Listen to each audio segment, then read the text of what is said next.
The beggar threw the coin back at the merchant's feet. "Keep it," he spat. "I don't need charity from thieves." The merchant stepped back, stunned. 3 others had given coins that morning. All 3 coins lay in the dust, untouched. The beggar sat against the temple wall, arms crossed, jaw tight with pride. An old monk swept the temple steps nearby. He had watched this happen before, many times. "You've been here 7 years, the monk said without looking up. "Same wall, same words." "What's it to you?" The monk kept sweeping. "A farmer comes tomorrow. He needs workers for harvest. 1 day's labor. Good pay." The beggar laughed. "I don't work for farmers. I had land once, 30 acres. They took it." "Who took it?" "The king's men. Taxes I couldn't pay. They left me nothing." The monk's broom paused. "How much did you owe?" 50 silver. "How much have you refused this year?" The beggar said nothing. The monk started counting on his fingers. "I see you every day. 5 coins daily, sometimes 8. Small ones, yes, but in 7 years," he looked at the beggar, "you've refused more than 200 silver. Those coins are insults." "No," the monk said. "They were choices." The beggar stood up, fists clenched. "You don't understand. I was someone. I had respect. I won't crawl for scraps like a dog." "Then why are you here?" The question hung in the air. The beggar sat back down. His anger drained into something else, something he wouldn't name. The next morning, the farmer arrived at dawn. He spoke to 6 men waiting by the well. He needed 5. The beggar watched from his wall. The farmer counted heads and frowned. "1 more," he said. His eyes swept the square. They landed on the beggar. "You," the farmer called. "1 day, 3 silver. 3 silver for 1 day." The beggar's throat tightened. His mouth opened. The word was right there. "I don't..." The farmer had already turned away. He chose a younger man sitting nearby. The group left. The beggar watched them disappear down the road.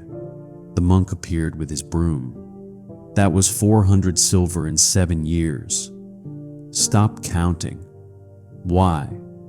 "Because it doesn't matter." The monk sat down beside him, not close, just near enough to be felt. "A man came here once," the monk said. 20 years ago, his family died in a fire. He lost everything. He sat exactly where you sit now." The beggar didn't look at him. "He sat for 3 years. Then one day, a woman offered him bread. He threw it in the river, said he wouldn't eat food meant for beggars." "What happened to him?" "He died where you're sitting." The beggar turned sharply. "You're lying." "I buried him myself." The monk stood up. He never understood. Understood what? That no one took his life. He gave it away, one choice at a time. The monk walked back to his temple. The beggar sat alone. The sun climbed higher. The heat pressed down. His stomach twisted with familiar hunger. A child approached. Small hands, dirty face. She held out half a chapati. "My mother said to share," she whispered. The beggar stared at the bread, at her expectant eyes, at her hand, still extended. His fingers twitched. The girl waited. Behind her, the monk swept the steps. He didn't watch, didn't need to. The beggar's hand moved toward the bread, then stopped. "Tell your mother," he said slowly, "that beggars need charity. I am not a beggar." The girl pulled her hand back. Confused, she ran away. The bread was gone. The square was empty. The beggar sat against his wall. 7 years of stone had molded to his spine. The shape of his back was worn into the surface. A perfect fit. He placed his hand on the wall. It felt like home. The monk finished sweeping and went inside. As he closed the temple door, he glanced back once. The beggar hadn't moved. The monk had seen this ending before. He closed the door. The wall waited. It always did. Some prisons have no locks. Some chains have no metal. And some men build their cages, one refused coin at a time. The beggar leaned his head back against the stone. His eyes closed. The wall held him like it always had. This story isn't about a beggar. It's about all of us. The man lost his land, yes, but he lost his life by clinging to who he used to be. His real poverty wasn't in his empty hands. It was in his rigid mind. We trap ourselves in old identities. I was successful once. I had respect. I don't do that kind of work. These thoughts feel like pride, but they're prison walls.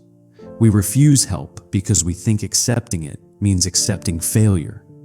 We reject opportunities because they don't match our self-image. And day by day, choice by choice, we build the very cage that keeps us stuck. The beggar refused 400 silver over 7 years, not because the money was worthless, because his ego was priceless. Change doesn't require a miracle. It requires a decision. One small yes instead of another no. The beggar could have taken the coin, worked for the farmer, accepted the bread. Any single choice would have opened a door. But first, he needed to release who he thought he was. Your circumstances change the moment your mindset changes. Not because the world suddenly becomes generous, but because you finally become willing to receive what's already being offered. The question is simple. Are you holding on to pride or reaching for possibility? The wall is always waiting, but so is the open road.